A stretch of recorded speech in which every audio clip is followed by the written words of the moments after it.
Ladies and gentlemen, good day and welcome to the Q2FY26 earnings call for Vimta Labs Limited, hosted by Systematix Institutional Equity.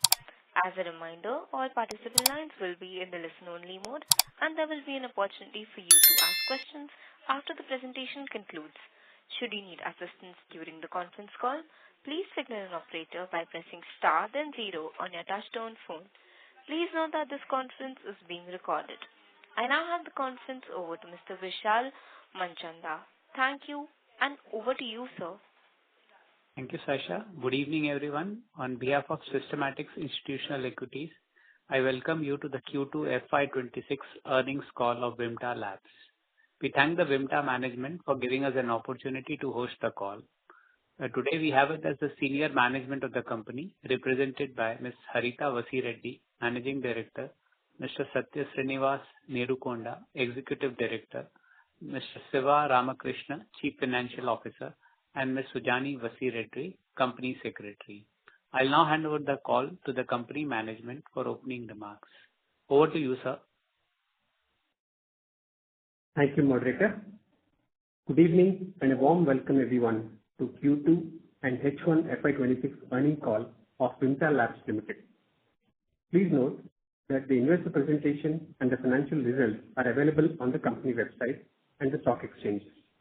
Also, anything said on this call which reflects our outlook for the future or which could be considered as a forward-looking statement must be reviewed in conjunction with the risks that the company faces. The conference call is being recorded, and the transcript along with audio of the same will be made available on the website of the company as well as on the stock exchanges. Please also note that the audio of the conference call is the copyright material of Vimta Labs Limited and cannot be copied, rebroadcasted, or attributed in the press or media without specific and written consent of the company. From the management, we have with us Ms. Harita Vasireddy, Managing Director, Mr. Satya Srinivas Neerukonda, Executive Director, Mr. Siva Ramakrishna Kambhampati, Chief Financial Officer, Ms. Sujani Vasireddy, Company Secretary. Now, I request Ms. Harita Vasireddy, Managing Director of Vimta Labs Limited, to provide you with the updates for the quarter and half year ended 30th September 2025. Thank you, and over to you, ma'am. Thank you, Shiva. Good evening, everyone. Thank you for joining our Q2 and H1 financial year 26 earnings call today. We will start with a brief business update, and then our CFO will take over to discuss the financial highlights for the period ended 30th September 2025. I am very delighted to share that Vimta Labs has recorded highest ever quarterly sales revenue, crossing a mark of 100 crores with rupees 104.5 crores, making an upward shift of 22.3% on a year-on-year basis. This growth is a result of hard work by the entire Vimta team. Pharmaceutical research and testing and food testing services are the major contributors to revenue growth, and these services continue to perform well in this quarter as well, while electronics and electrical testing and environmental testing services maintain steady performance. With technological advancements, tightening quality norms, and the rapid growth of the wellness sector, the spotlight on product quality and safety has never been stronger. Equipped with the cutting-edge testing infrastructure and deep domain expertise, Vimta stands ready to harness emerging opportunities across pharmaceuticals, nutraceuticals, food testing, etc. Our pharmaceutical testing services continue to demonstrate strong performance this quarter, driven by sustained demand from both the domestic and international clients. We are happy to report that the Clinical Research Division went through a successful WHO audit, reflecting our commitment to maintain strong quality and compliance in our operations. Our Food Testing Division experienced good growth during the quarter. The Electrical and Electronics Division delivered a stable performance. We have commenced operations with the new testing chamber installed at our Life Sciences facility. With this capacity expansion, we are ready to drive growth from this segment as well in the coming quarters. With respect to our biologics, contract research and development services, I wish to update that the project is on schedule. Majority of the equipment and important reagents have been ordered. The facility will be ready by the end of third quarter, post which we will take up qualifications of the area and equipment. So at this point of time, we are confident of commercializing these services by Q1 of financial year 2027.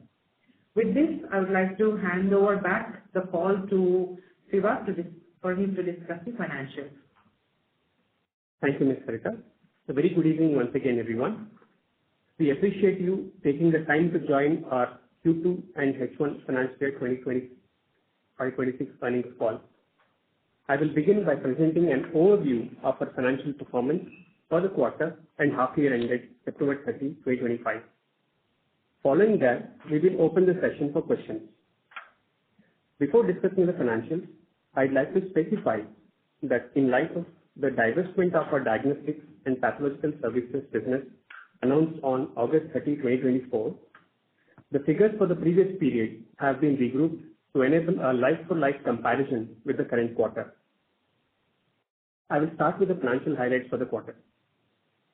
Total income for Q2 FY26 stood at rupees 1,045 million as compared to rupees 854 million in Q2 FY25, up by 22.3% year-on-year. EBITDA stood at rupees 369 million in Q2 FY26 as compared to 306 million in Q2 FY25, up by 20.6% year-on-year. EBITDA margins for the quarter stood at 35.3%. Profit after tax in Q2 FY26 stood at rupees 199 million as compared to rupees 170 million in Q2 FY25, a growth of 17.1% year-on-year. PAT margins for the quarter stood at 19.1%. Basic EPS in Q2 FY26 was rupees 4.5. Coming to half-yearly performance, total income for H1 FY26 was at rupees 2,038 million as compared to rupees 1,610 million in H1 FY25, up by 26.6% year-on-year.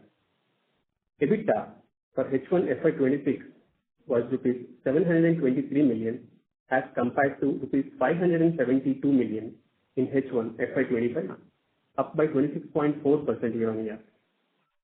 EBITDA margin stood at 35.5%. H1 FY26 PAT was at rupees 388 million as compared to rupees 309 million in H1 FY25, up by 25.5% year-on-year. PAT margin was at 19%. Basic EPS in H1 FY26 was rupees 8.7. On the balance sheet side, we continue to have net debt-free balance sheet with cash and cash equivalents, including bank balances of rupees 545 million. With that, we can now open the floor for Q&A. Thank you. Thank you very much. We will now begin the question and answer session. Anyone who wishes to ask a question may press star and one on the touchtone telephone. If you wish to remove yourself from the question queue, you may press star and two. Participants are requested to use handsets while asking a question. Ladies and gentlemen, we will wait for a moment while the question queue assembles.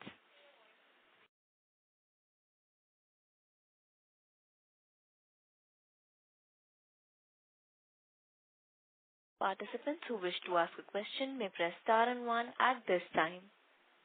I repeat, participants who wish to ask a question may press star and one at this time.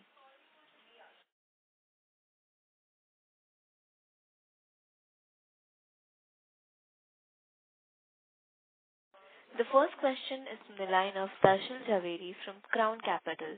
Please go ahead. Hello. Good evening, sir. Thank you so much for taking my question, sir. Firstly, congratulations on a good set of numbers, sir. Hello. Hopefully, I'm audible. Hello. There's a lot of background effect. Yes, you are audible. Yeah. Hi, sir. So, sir, I just wanted to know that, we've crossed the, 100 crore quarterly run rate, sir. So any kind of guidance that, you would like to give for this year or next year in terms of revenue and margins? We don't issue any forward looking numbers. Oh, okay. Fair enough, sir. Hi, ma'am. Sorry. But this run rate that we are at right now, we will be looking to continue that run rate going forward, or, how will the new CapEx that, we are investing in, how will that, help us grow further, sir? That question was not very audible to me. Srinu, can you take that?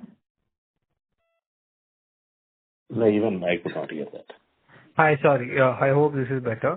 So I'm saying that, okay, now we've reached the, 100 crore rate. So now going forward, will we have any capacity constraint, or, how would we, ensure that our growth momentum continues? That's because we're investing in CapEx, right? So how will that kick in, and, what kind of an asset turnover do we expect from the new capacities? There are no capacity constraints at the envisage for the immediate future. Recently, we have taken up expansion of the infrastructure, so the infrastructure is available. The required resources in terms of manpower and equipment will be added as we are able to grow our revenue. Okay. Fair enough. Yeah, that's it from my side. Thank you so much. Thank you very much. The next question is from the line of Thadavati Sai Surendra, an individual investor. Hello, sir. Good afternoon. My name is Sai Surendra. I am retail investor. Congratulations to the management for the strong Q2 performance and the steady growth in momentum. My question is, which service line will support higher growth in the next quarter? Pharma testing or clinical silence or electrical testing? And as the explanation is completed and biological work is processing, can we expect even the better growth for Q3 or Q4 of financial year 26? The growth we expect to continue from the pharmaceutical research and testing services and food services. These two anyway make up the larger portion of our revenue pie. Okay, ma'am. Thank you. Thank you very much. Participants who wish to ask a question may press star and one at this time.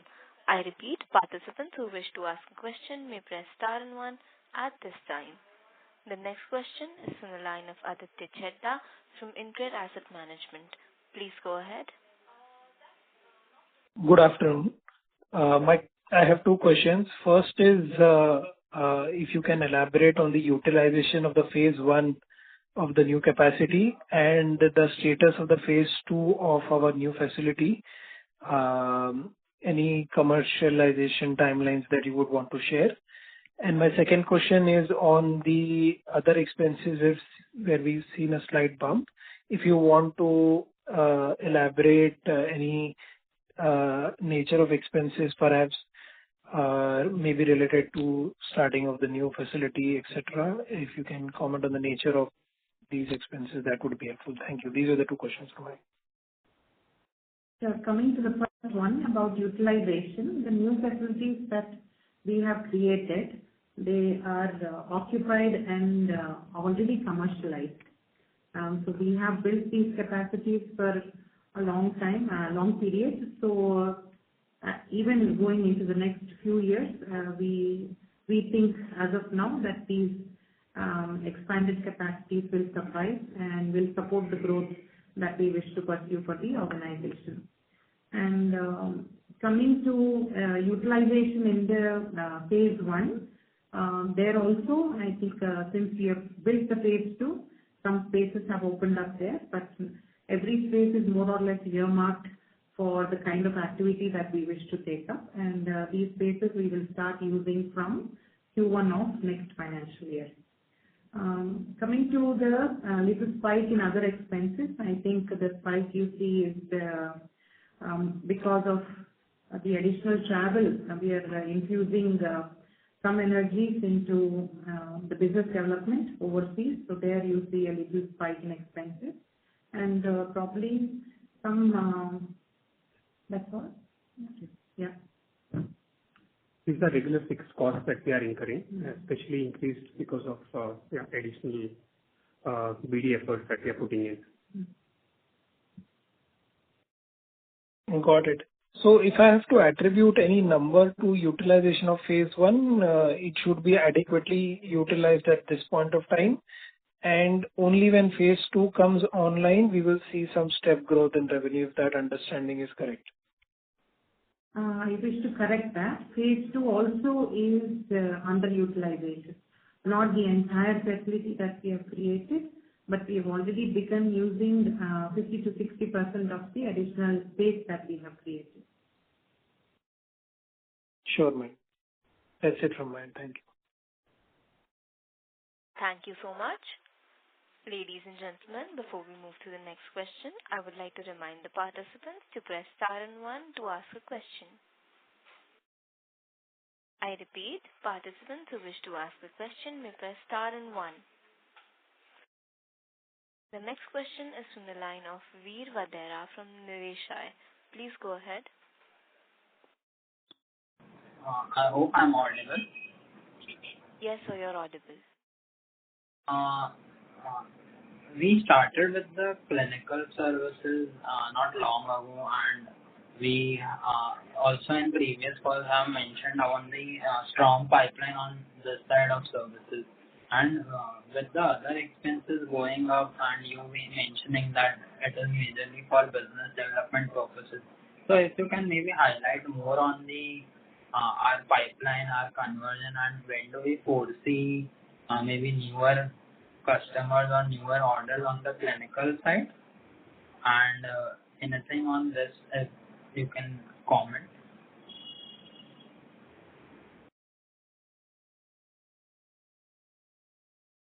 Can you take that, Srinu? Yeah. So clinical business is not new for us. We have been doing clinical for the last 33 years now.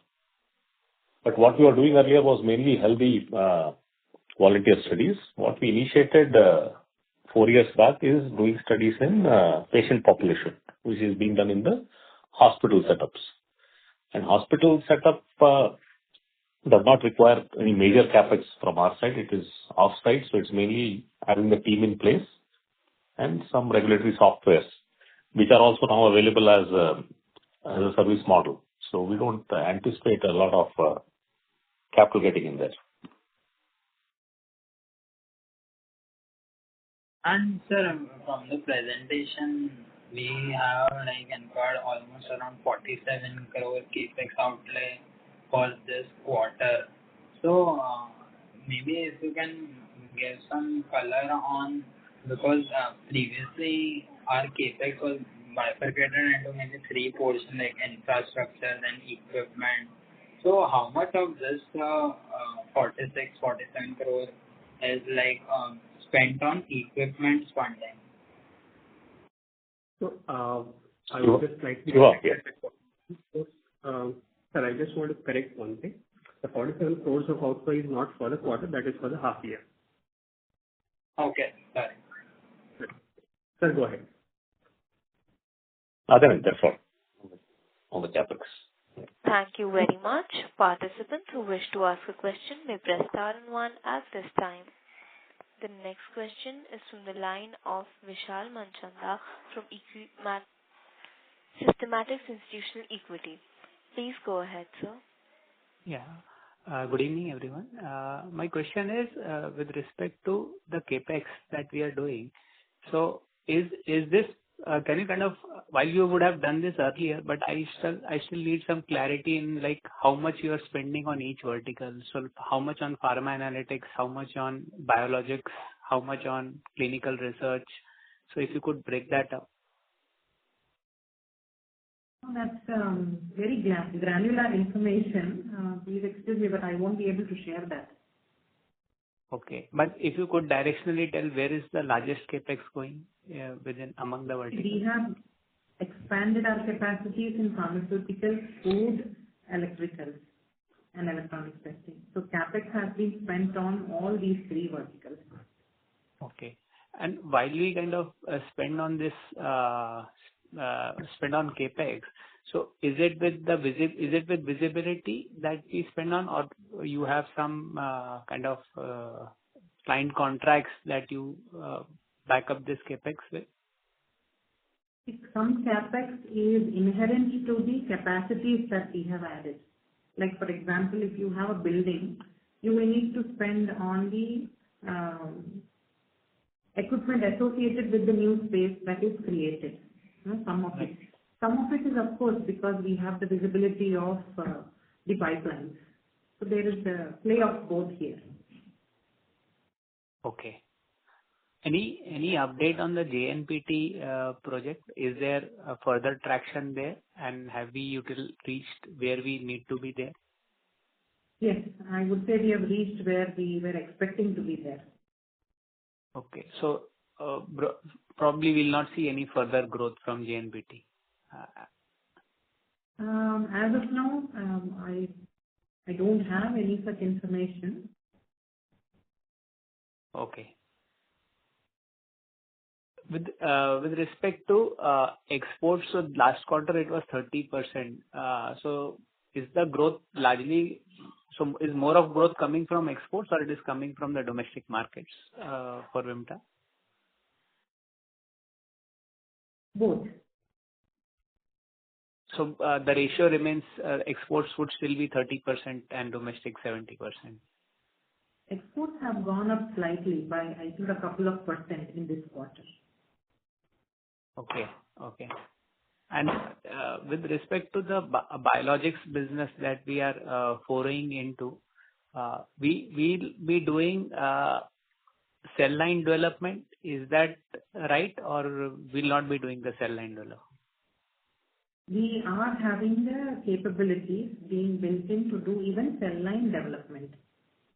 So any portion of the large molecule development, we are putting in place the capabilities. Okay. And you also have capabilities on analytical part. That we already have. You already have those capabilities. Yes. And there is a guideline that the US FDA has recently issued, draft guidelines regarding approving biosimilars without clinical trials. Only analytical testing would suffice. So would we have the entire capabilities to kind of do the full package of analytical testing? And is it different for each biologic, or they are broadly the same for all biologics that would? We have the capability broadly for most of the requirements with respect to analytical. Some could be very product specific. So if that is the case, we can always onboard those technologies. But we have been having analytical capabilities for more than 7-8 years now. But do we have like relevant kind of experience in terms of servicing clients on those capabilities, and our analytical studies going to the regulator? Yes, yes. Team is very experienced. Even on the biologics front? Yes. Okay. Okay. Thank you. That's all from my side. Thank you very much. The next question is from the line of Veer Vadera from Niveshaay. Please go ahead. Thanks for the follow-up. If we look around, maybe from whatever the capex which we had incurred, and we are anticipating maybe a exit run rate for this financial year for like maybe around 500 crore kind of exit run rate which we are maybe targeting. So given the current business environment, maybe due to tariffs and all this situation, would we want to reconsider our guidance, or anything maybe you would like to comment? We are still sticking to that goal that we have taken for ourselves. The tariff situations, I think, are more or less stabilized now, unless something dramatically changes. That's the number that we are still targeting and pushing for. Got it, ma'am. And ma'am, for the business split which we were mentioning that maybe exports have gone up a bit. So on the domestic front, is it what sort of challenges are we currently facing maybe for the segment geographically not to maybe grow at to that extent?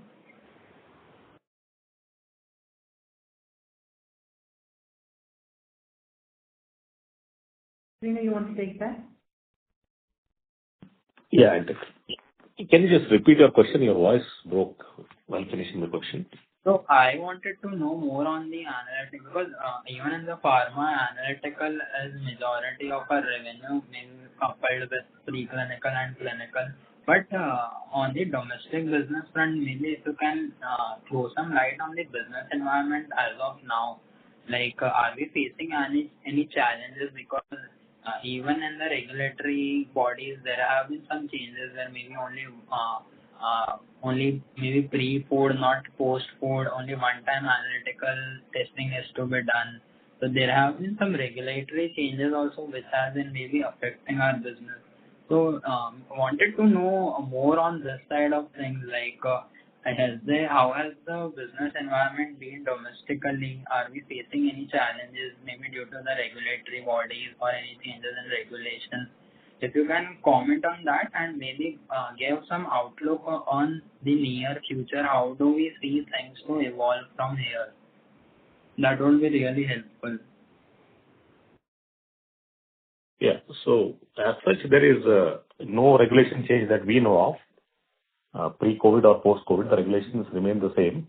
So that is not impacting anything either for the manufacturing segment, R&D segment, or for the testing segment. So nothing has changed as of now. And the landscape is good. I mean, the companies are getting more into complex product development. There are new developments in the lines of biologics, peptides, a lot of manufacturing which is happening now in India.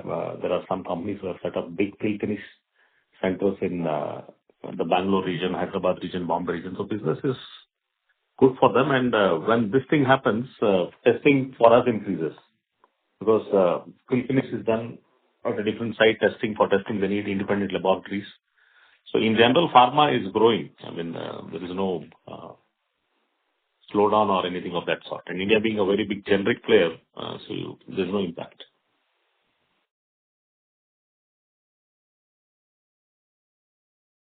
Can we have the next question, please? Sure. The next question is from the line of Aditya Chheda from InCred Asset Management. Please go ahead. Yeah, hi. Can you talk more about the strategic expansion in the biologics segment? If you can lay some outlook for the same. And if you can call out the CapEx estimate number for 26-27, that would be helpful. Thank you. The CapEx that we have planned for biologics this year, we are expecting an outlay of around 25 crores, maybe a similar amount around that range for next year as well. And the strategy is to basically integrate all the services that we have, which is right from preclinical to clinical research and the entire analytical component, and backward integrate it to formulation development for the biologics. So we have all the front-end pieces which are more expensive part of the development process. The idea is to, with this backward integration, be a provider, one-stop provider for our customers. That's the basic strategy. Right. And can you call out the total company level CapEx estimate that you would have planned for 26-27? 26-27, I don't yet have the company numbers. I know just biologics, we know we are going to spend over a period of 2 years, and that's why I have that breakup. But I will have CapEx numbers for next year only around March time. Sure, ma'am. Thank you. That's it. Thank you very much. The next question is from the line of Samir Palod from Om Fund Advisors LLP. Please go ahead. Yes, hi. Am I audible? Yes, sir, you're audible. Yeah. Thank you for the opportunity. I'm a little new to the company. Is it possible to just give us a steer on the revenue breakup between the four verticals? Even just broad numbers, which is I understand pharma is, but just what is number 1, 2, 3, 4 for you? Pharma is number one, wherein we offer preclinical research services, clinical research services, and analytical research and testing services. So that's number And one. how much would that be of the total revenues approximately? It will be around 65% of the total revenue. Okay. And then food comes next. This is around 20%, food testing. Okay. And the remainder two services are quite small. We call them environmental testing services and electronics testing. So they are the remainder. Environment and electronics are the smaller ones.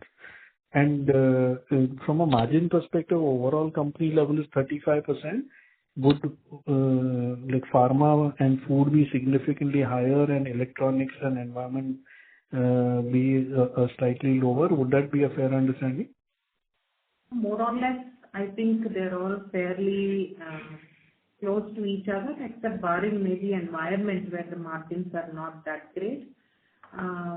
But otherwise, the margins are more or less similar because there is a mix of services in all these verticals. There are some low margin services, there are some very good margin services.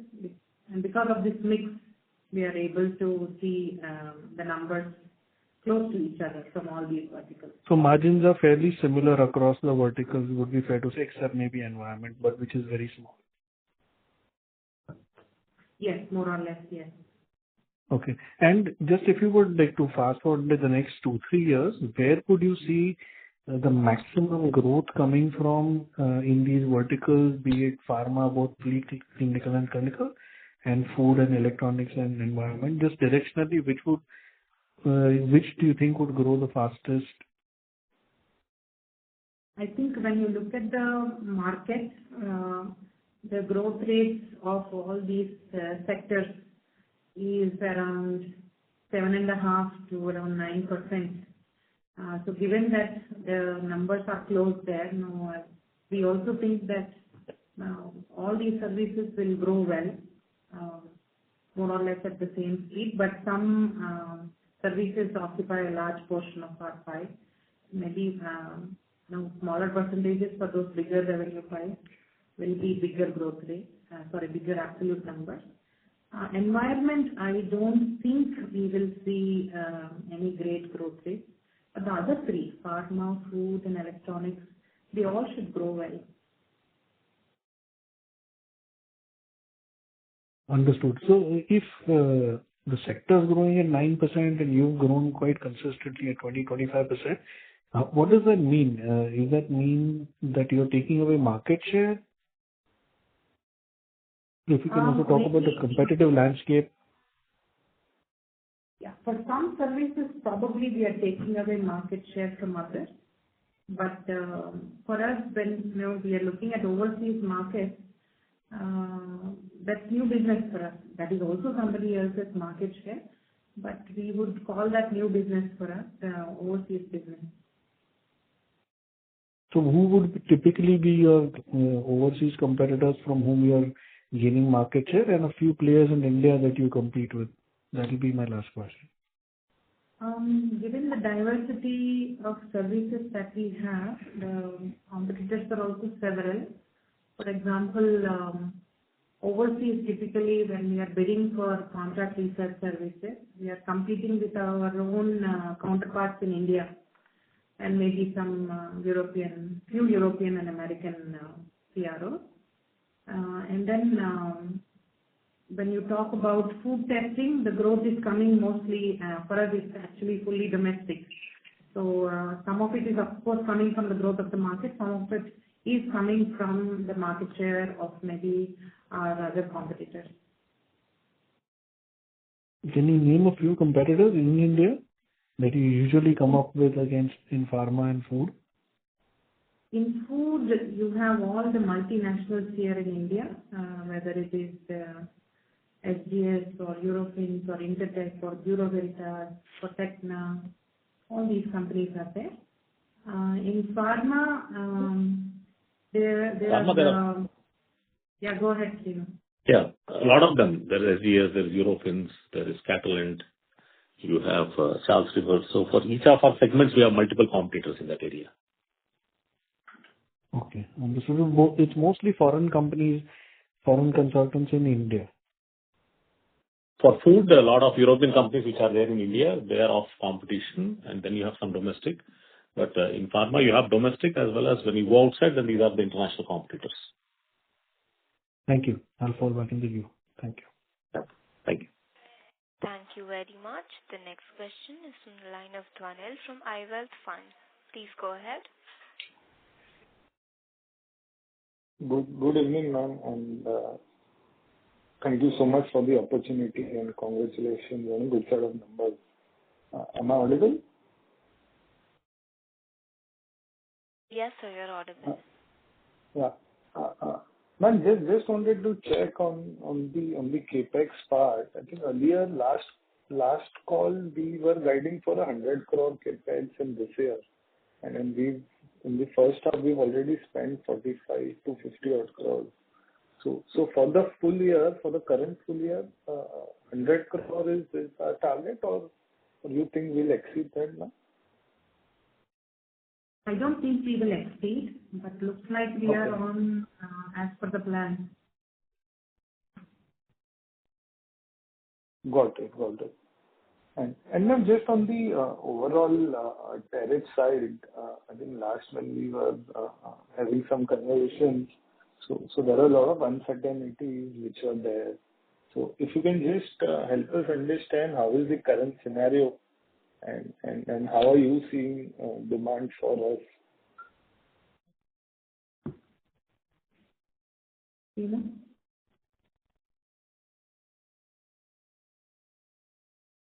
Constraints in terms of market opportunities, we don't see, and anyway, we are expanding our global reach.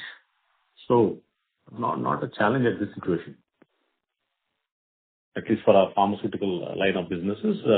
For some of the budding businesses, yes, we have to still increase our visibility and make our mark mainly for the electrical electronic business, but we are doing good in that area. We have already doubled our capacity, as we mentioned last time also. So there's positive signs coming from multiple industries who need the electrical and electronic support services that we have. Got it, sir. So sir, the new facility which has come up is more on the food and the electronic side of it. And no, we have a separate. Yeah. Go ahead, complete. Yeah. So sir, I just wanted to understand, and on the pharma side, we've kind of got a lot of machines, but slowly we are going to ramp that up, if my understanding is correct. So the capacity increase is for all the verticals. We have increased our capacity in food. We have increased our capacity for electrical electronics. There is increased capacity for preclinical. Because of some of the divisions moving out of the main facility, we have also created more capacities for GMP testing, for biopharma testing. So it's an overall capacity increase for all our major verticals. And as such, there is no constraint in terms of machinery or in terms of space. Okay. And so sir, we were highlighting that the newer machines and the revenue we are expecting to come from first quarter FY27. So that is more on the biologic side of the business? Yeah, on the biopharma side of the business, yes. On the biopharma. On the new service areas, the formulation development kind of service areas, not the existing, because we also have an existing line of services for the biopharma as well as the large molecule segment. So that's going to continue that's doing well, and it will continue to grow. Got it, sir. Thank you so much, sir, and all the best. Yeah. Thank you.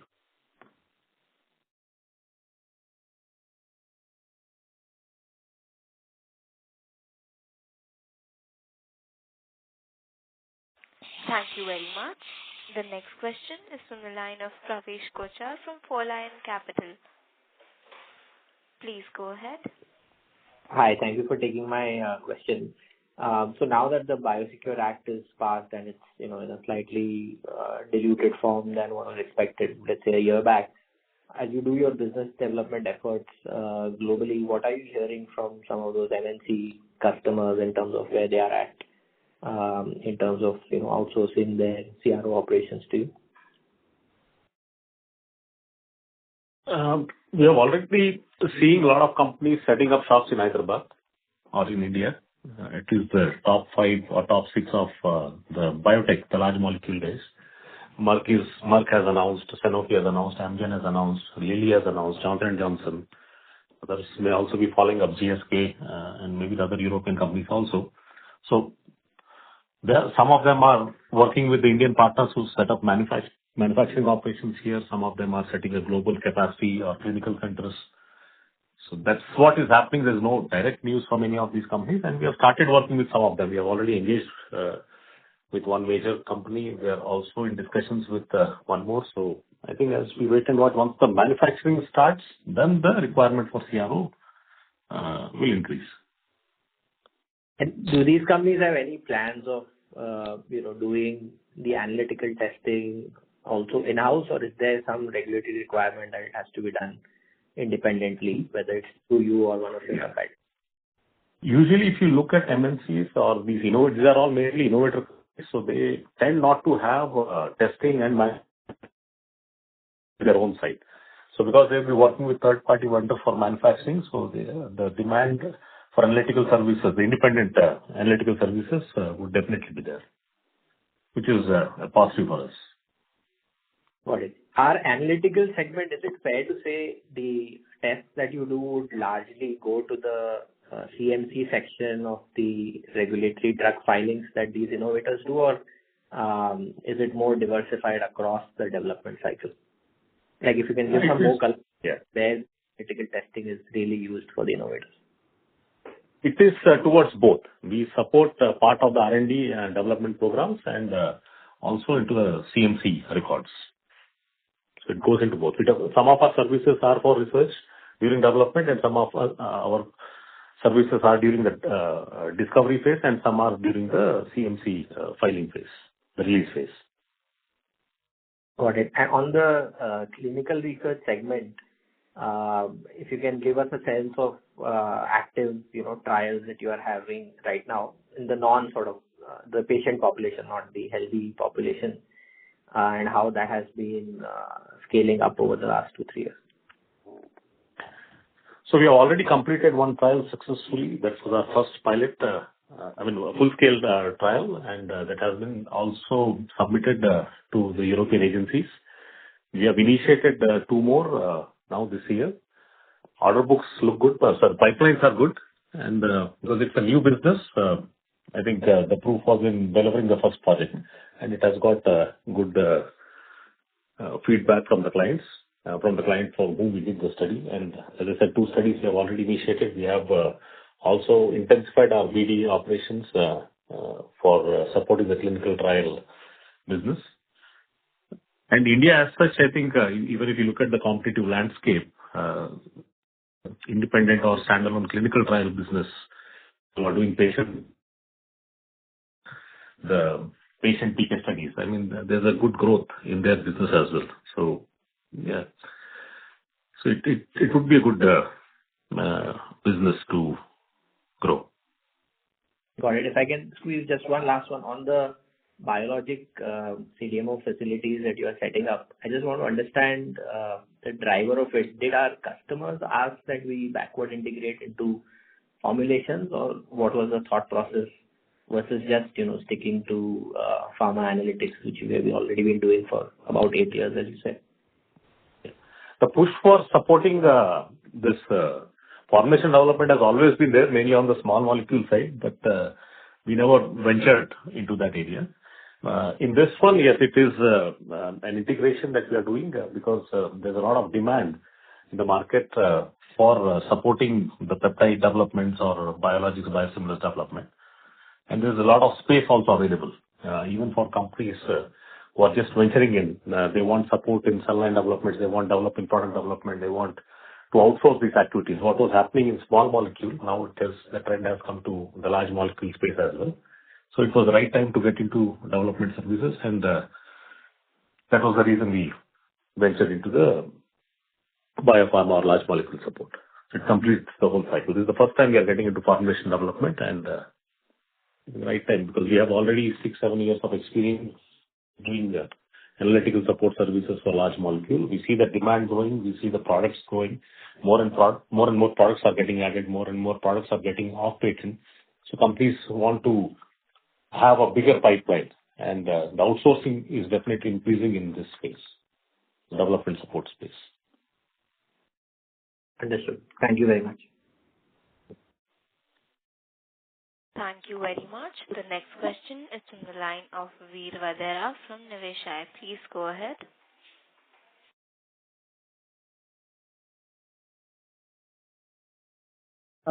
My all questions were answered. Thank you.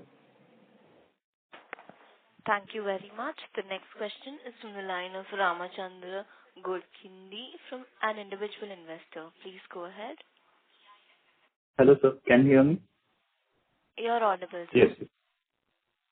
So my question is on the electronic testing. So last quarter, I remember that you were telling you had some discussions going on with the defense. Is there any update on any orders or anything on that one? We have been supporting defense industries for now more than 2.5 years. So it's a continuous work. We are adding more and more clients in that area. Okay. Yeah. And typically, how is the margin profile different from your normal electronic testing here in defense? From the other businesses versus electrical electronics? Only for the defense, just on the defense side, how is the margin profile there when compared to other electronic testing? This one. I may not have that information, but I think it's in general the same across industry because it's a niche testing area.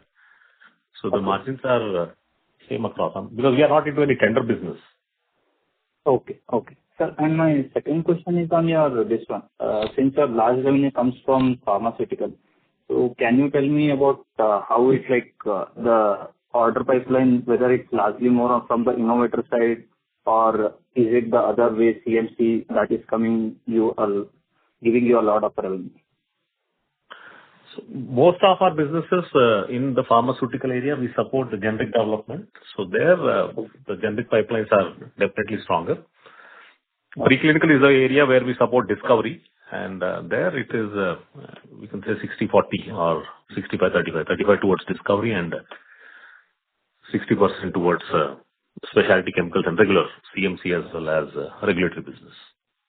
Okay. Sir, my last question is on the industry. So when we look at industry, a lot number of biotech companies and innovator companies are now focusing on the large molecule discoveries and innovation.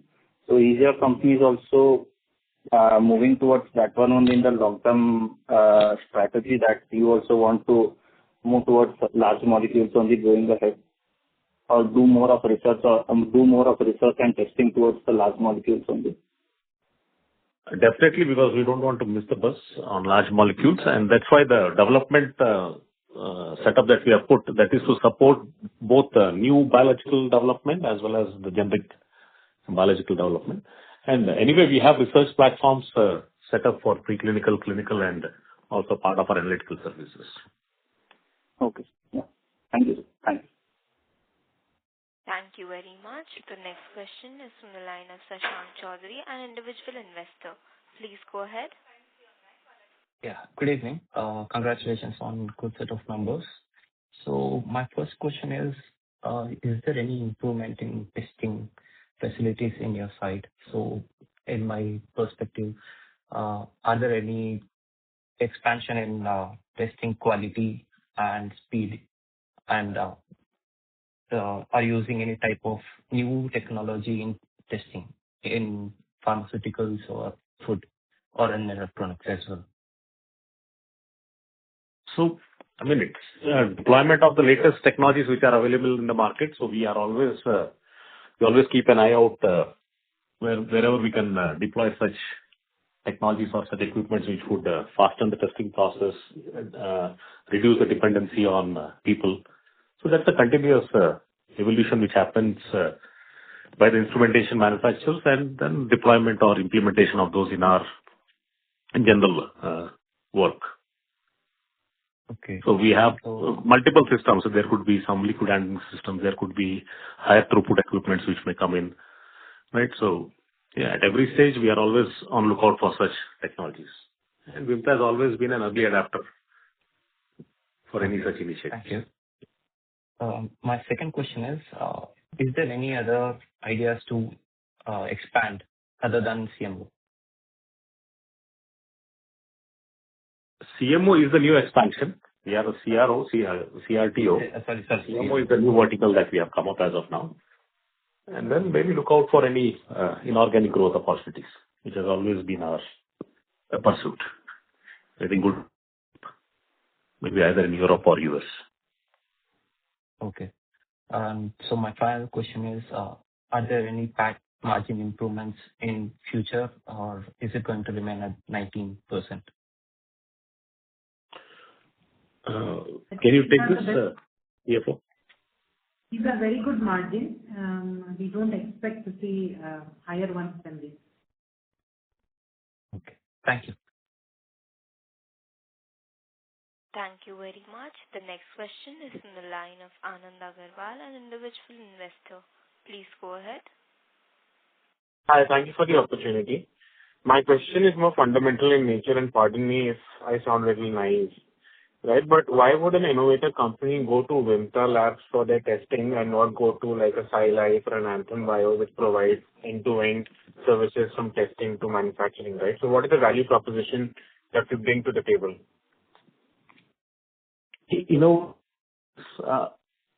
Just by the word innovation, they're very, very secretive about their product development, right? Because it's a competitive world out there. So even when they're developing products, a single product gets developed in 20 different places, even it's a simple API. So it's by nature of that industry that they don't want to keep everything in one place. What usually happens in SciLife or Anthems and all, the work that you are talking about is the initial screening process. So screening process where, because these companies are also doing a lot of chemistry, they are giving out a lot of molecules every week, every month. So the initial screening, they would keep it there. But after that, once it moves to a product phase or at a development phase, then the work gets distributed. That's a common trend in the innovative industry. Sure. Thank you so much. I'll call back in line. Thank you for the information. Sure. Thank you very much. The next question is from the line of Sanket Gupta, an individual investor. Please go ahead. Thank you for the opportunity. I have a question regarding the food testing. According to me, the food testing industry is very small compared to developed countries. And I think Indian consumers are becoming more and more aware about the food quality and labels and all that. So do you think that this industry can grow faster if government agencies will push for more regulations and stricter guidelines? Definitely. If you have government on your side, it's definitely going to increase for everyone. And if you look at the food industry, the Food Safety Standards Act, that's a move in the positive direction. Okay. And if any company is developing new products like that, the Indian consumers are getting more aware about protein and all that sugar in the products. So do you think that if new products are getting developed, then this will also create a better opportunity? Definitely. Because when bigger companies, they would invest in, but a lot of virtual companies which keep coming out, smaller companies, either in the food segment or in the pharma segment, they need a lot of support in the product development. And when they're getting into these niche areas or newer areas, the right way to do is to take support from CROs who can give them outside support. Okay, that means my understanding is correct that this will push the industry to good growth and all. Yes. Thank you so much. Thank you for all. You're welcome. Thank you so much. As there are no further questions, I would now like to hand the conference over to management for closing comments. Thank you. So thank you once again to all the participants who have joined this call today. Good questions, appreciate them. I also want to thank Systematics Institutional Equity, Vishal Machanda, for hosting this call. Have a good evening, everyone. Bye-bye. Thank you. Bye-bye. Thank you very much. On behalf of Systematics Institutional Equity, that concludes this conference. Thank you for joining us, and you may now disconnect your lines. Thank you.